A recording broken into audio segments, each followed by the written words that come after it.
இவ எதுக்கு இப்ப போன் போடுறா? இவ்வளவு நினைச்சாலே எனக்கு எரிச்சலா இருக்கு. நேத்து தான் போன் போட்டு தொலை பண்ணான்னு பார்த்தா இன்னைக்கு போடுறா. என்ன நினைச்சிட்டு இருக்கா இவ அழகுல அப்படியே நான் மயங்கிட்டே இவ கூட எப்ப பார்த்தாலும் பள்ளி அடிச்சுட்டு பேசிட்டு இருப்பேன்னு நினைக்கிறாளோ? அதெல்லாம் எந்த காலத்திலயும் நடக்காது. அவதான்டா கால் பண்றா. டே அஸ்வினி சும்மா இருந்துரு. அவதான்டா.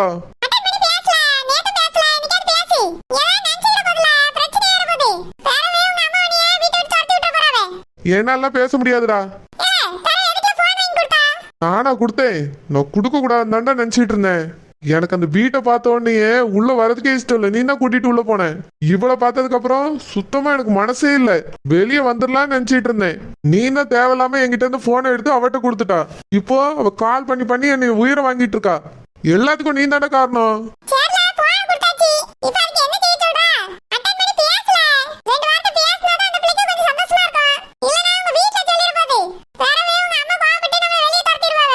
அதுக்கெல்லாம் பயந்துட்டு இவ கூட எல்லாம் என்னால பேச முடியாது. முடியாது அஸ்வின். வேணாண்டா.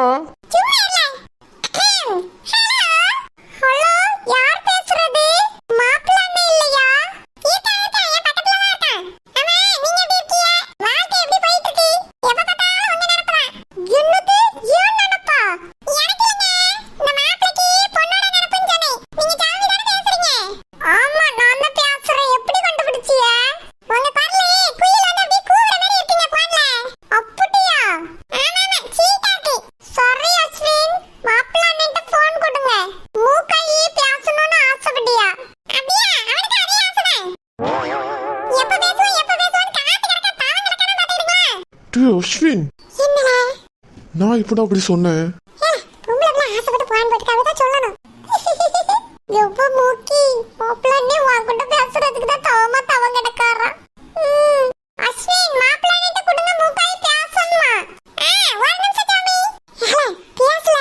நான் இங்க இல்லன்னு சொல்லுடா.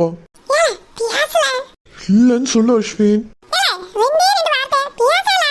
என்னால முடியாதுடா.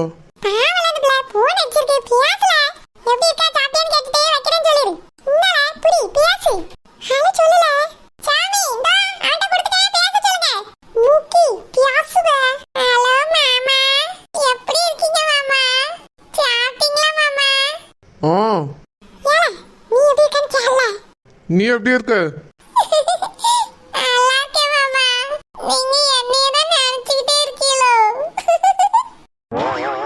அப்படின்னு யார் சொன்னா?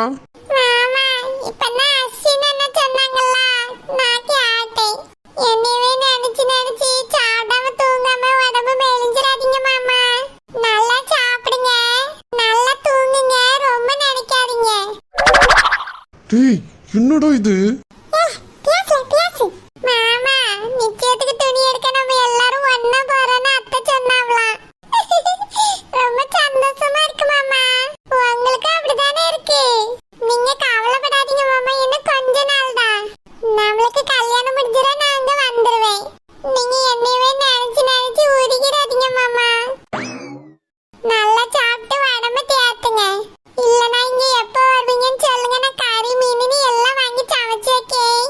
மூக்காயி பக்கத்துல யாராவது இருக்காங்களோ?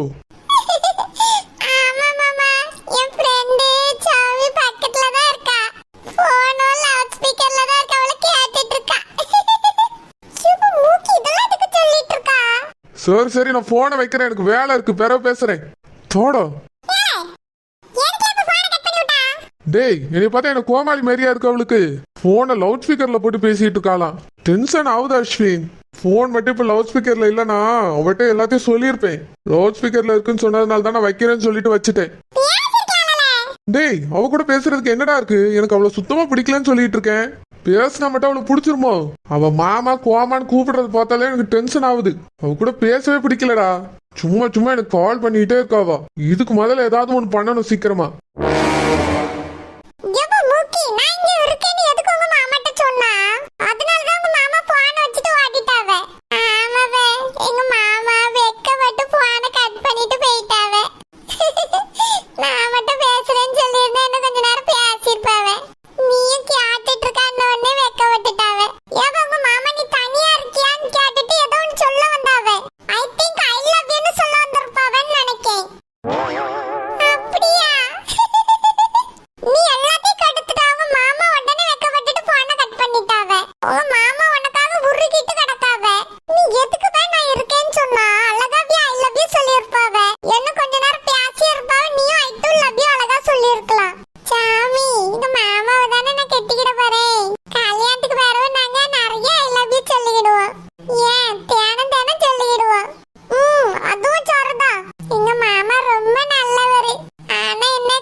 உங்ககிட்ட ஒரு முக்கியமான விஷயம் பேசணும்.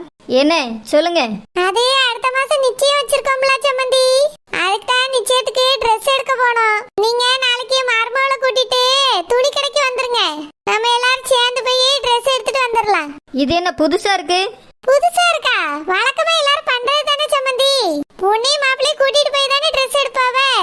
வேணும்னா சொல்லுங்க. துணி கடை என்ன, துணி கடையிலேயே நம்ம வீட்டுக்குள்ள இறக்கிறீங்க. நீங்க உங்க மகளை கூட்டிட்டு இங்க வந்துருங்க. இல்லனா உங்க வீட்ல இறக்கிற சொல்லிட்டுமா?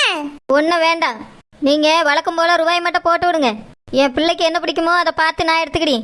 சம்மந்தி, இப்படிதான் அனுவுக்கும் சொன்னீங்க. அது சரியில்லாம போச்சு. நிச்சயமே நடக்கல, கல்யாணமும் அதே மாதிரி நடக்கல. நாங்க பொண்ணுக்கும் மாப்பிள்ளைக்கும் பார்த்து பார்த்து எடுக்கணும் சம்மந்தி, அதான் நல்லது. இதுதானே முறை, உலக முறைப்படிதான் நம்ம செய்யணும். நீங்க சொல்றதே தப்பா இருக்கு சம்மந்தி. உங்க பிள்ளைக்கு நீங்களே எடுக்கிறது தப்பு. ஏன் மருமகளுக்கு நாங்க தான் எடுத்துட்டு வரணும். இங்க பாருங்க, என்னைய தப்பு சொல்லதுக்கு இந்த உலகத்திலே யாரும் கிடையாது. இந்த மாதிரி நீங்க பேசுறது எனக்கு சுத்தமா பிடிக்கல. ஆமா, பெரிய இவள தப்பு சொல்லிடக்கூடாது. ரொம்பதான் சீன் படியா. நிச்சய சேலை யார் எடுப்பா? மாப்பிள்ளை வீட்டுக்காரவே தானே எடுத்துட்டு வருவாவ. இதெல்லாம் வெளியே சொன்னா உலகம் சிரிச்சு விடும். சொல்ல முடியாம தான் வாய் மூடிட்டு இருக்க வேண்டியதா இருக்கு. சம்மந்தி, நான் ஏன் சொல்றேன்னா கொஞ்சம் புரிஞ்சுக்கங்க. எங்க ஜோசியர்கிட்ட கேட்டேன், இந்த மாதிரி முதல் கல்யாணம் தட்டி போச்சு அப்படின்னு. அதுக்கு காரணம் மறுபடி நீங்க எதுவுமே செய்யல, அதனாலதான் இப்படி ஆகி போச்சுன்னு சொன்னாவ. அதனால அப்படியே கலர்லாம் கூட என்ன கலர்ல எடுக்கணும்னு சொல்லியிருக்காவ. அந்த மாதிரி கலர்ல தான் நாங்க பார்த்து பார்த்து எடுக்கணும். எல்லாம் மரப்படி தான் செய்யணும் சம்மந்தி. நீங்களே போய் உங்க மகளுக்கு நிச்சயத்துக்கும் கல்யாணத்துக்கும் போய் ட்ரெஸ் எடுக்க கூடாது, சரி கிடையாது. நாங்க கூட வந்து எங்க மருமகளுக்கு எங்க கையால எடுத்து தரணும். அததான் அவன் நிச்சயத்துக்கு கேட்டனாதான் நல்லது. அப்பதான் இந்த கல்யாணம் எந்தவித பிரச்சனையும் இல்லாம நடக்கும்னு ஜோசியக்காரர் சொன்னாரு. நீங்க எதுக்காக இப்படி ஜோசியத்தெல்லாம் நம்பிட்டு இருக்கீங்க? சம்மந்தி, நான் பெருசா இதெல்லாம் நம்ப மாட்டேன். ஆனா என் மகனுக்கு முத தடவை கல்யாணம் தட்டி போச்சு பத்தியலா, அதுல இருந்து கொஞ்சம் பயமா இருக்கு.